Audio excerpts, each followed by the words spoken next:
नमस्ते विद्यार्थी मित्रों, आप सभी का फिर से एक बार मैं स्वागत करती हूँ।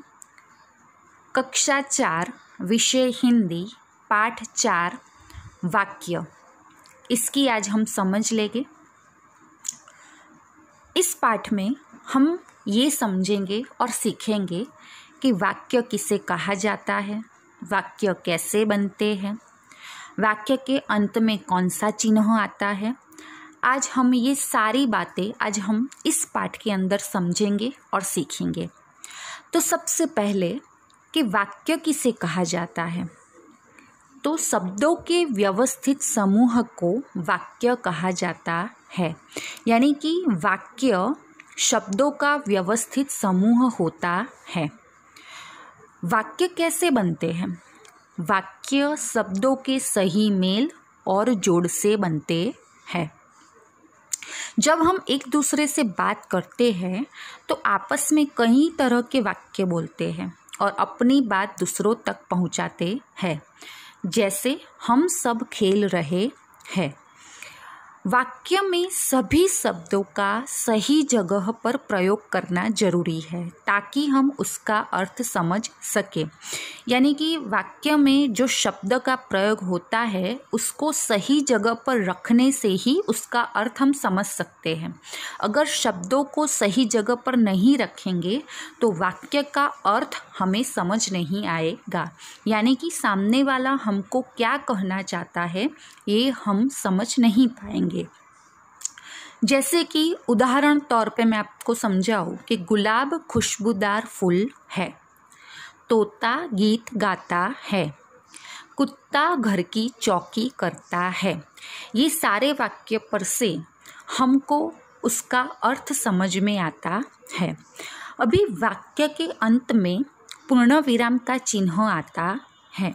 वाक्य के अंत में किसका चिन्ह आता है? तो पूर्ण विराम का चिन्ह आता है।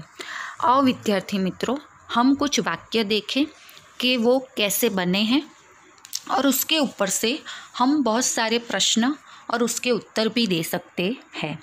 जैसे कि हाथी सबसे बड़ा प्राणी है, बिल्ली दूध पीती है, आम हमारा राष्ट्रीय फल है, सेब बेहद गुणकारी फल है, आलू को सब्जियों का राजा कहा जाता है, लौकी बेलों पर होती है, गाय घास खाती है, कुत्ता घर की चौकी करता है, अंगूर का स्वाद खट्टा मीठा होता है, अनार के दाने मोती जैसे है, बैंगन कलगीदार सब्जी है, मोर के पंख रंग बिरंगे होते हैं।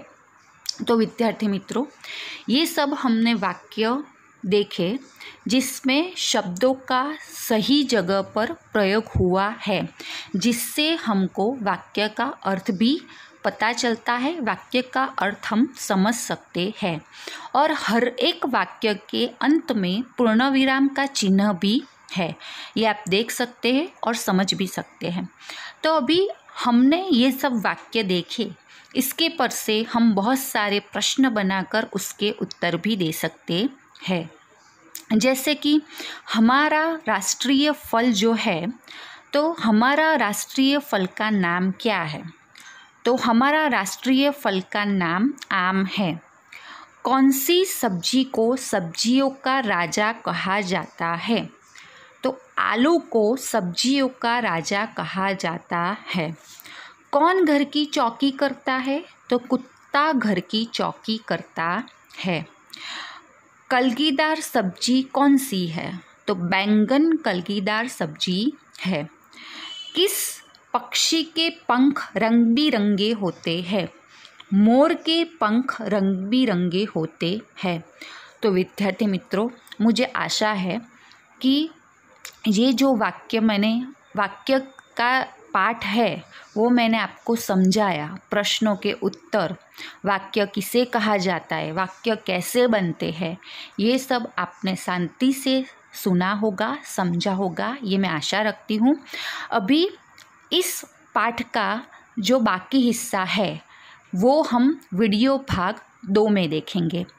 धन्यवाद।